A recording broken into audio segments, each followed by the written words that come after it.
These were a little bit more, what they ended up with was more generic because the idea was that they wanted to be able to use it across historical lines. So if the Roman line did win out, there were boats that had been developed that used these same hulls.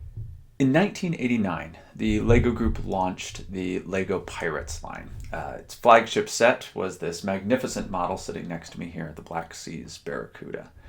And this was a real game changer for the LEGO Group and a real risk. So when the LEGO minifigure launched back in 1978, Kjeld Christiansen, the third generation owner, implemented his vision for the direction that the LEGO product line should go. And he called it system within the system.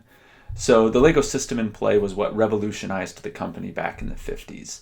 But by the late 70s, the product line had kind of stagnated. And so Kjeld wanted to revitalize it, it corresponding with the release of the minifigure.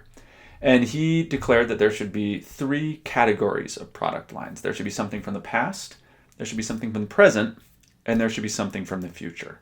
And originally, the line that was released for the past was Castle. That was what came out in 78 with the yellow castle. And it was what dominated the product line throughout most of the 1980s. So when LEGO Pirates was released, it was the first time that the company had added another product line to one of Kjeld's original 3 categories. And so there was real question as to whether the market would be able to absorb 2 different lines. Castle had been so successful throughout the 80s that the release of Pirates was actually delayed by a couple of years because there simply was not enough room on the production lines to create all of the parts that would be necessary. And parts were a really key part of the LEGO Pirate release. A bunch of new ones were developed. And this was really different from previous lines. So when the first 3 themes of Castle, Town, and Space were released, there were definitely some new elements. But for the most part, they were largely interchangeable. There were a few specialized ones, like engines on the space side of things, etc. But for the most part, there was a lot of overlap and parts that could be used in any of the 3 themes. With LEGO Pirates, that really changed because in order to make it authentic, there was going to need to be an enormous number of new parts, from things like minifigure accessories, cutlasses, muskets, flintlock pistols, to the sails, which was a big struggle for the designers. Niels Milan tells the story of how they didn't want them to droop. They needed to look like they were billowing in the wind. You can see with the Barracuda here how they've actually got some bend to them. And it took them a while to find a fabric maker who could give them the right kind of quality fabric that they needed that had what's called bending length, which is a measure of stiffness. And so they purposefully designed them so that these supports were a little bit too short, so they wouldn't be stretched tight, and instead, with the fact that they had a little bit of the stiffness, would have this billowing look. The hulls were also something that they really worked on for a long time. Originally, LEGO Pirates was not necessarily going to be the second historical theme that the company released. There were actually several others that were being developed simultaneously with it and competing with it for that coveted slot on the production line. One of the main ones was a theme based on ancient Rome.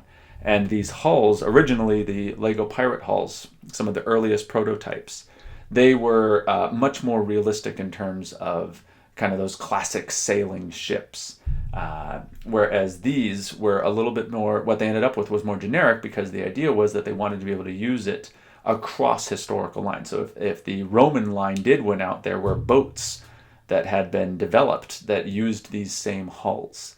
And so whichever one won out, they would be able to reuse these parts because they were incredibly expensive to develop. At the time, I believe they were one of, if not the biggest molded elements that had ever been made. In addition, there was all of these rigging pieces and the masts and all of these other parts that needed to be incorporated in order to make the sets look and feel realistic, which they knew would be vital in order to make the theme succeed.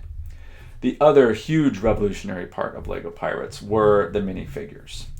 So up to this time, minifigures had kind of been almost like utilities, where you need to have a pilot to fly the plane, or a captain to sail the boat, or a knight to participate in the joust.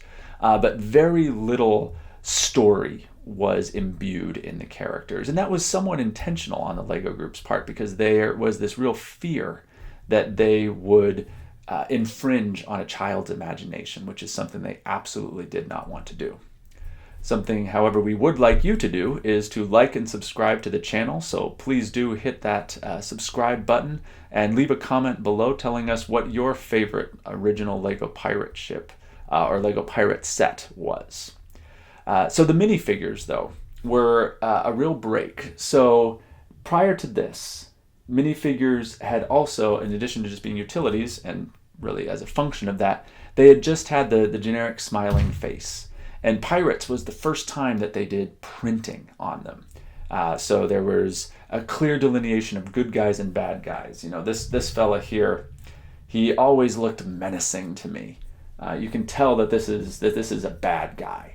By contrast, the soldiers maintained largely the smiling faces, with the pirates looking and feeling a little bit more evil. They also had names. So there was Captain Roger, or Captain Redbeard, as he was known, depending on which side of the pond you are. There was a whole pirate comic that was released with this that gave a name to Bosun Will. There were audio dramas. There was real story with this line in a way that the LEGO Group had never done before. And so it kind of began this transition to more of a narrative and storytelling based approach, where of course now almost every minifigure has a name and a story and a personality and all of that. And you can trace all of that back to LEGO Pirates.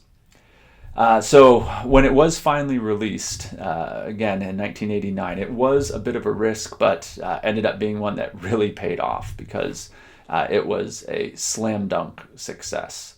Became incredibly popular, spawned wave after wave, and new set after new set all throughout the 90s, and has been brought back several times in the 2000s with a variety of reimaginings of the theme, many of which reference both, some of them a little more subtly and some of them very directly, the original Black Seas Barracuda, which still, even after all these years, really does look pretty good. It is amazing what they were able to pull off, considering how crude the elements were at the time. But the ship still looks very good, and it's just again, in my mind, I love LEGO Pirates, and this is just the perfect subject matter. Its scale, its size. This was a toy that when you held it, you really felt like you had something substantive.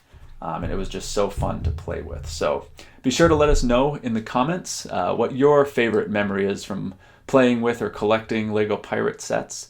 And do like and subscribe to the channel for more awesome content from Blocks Magazine.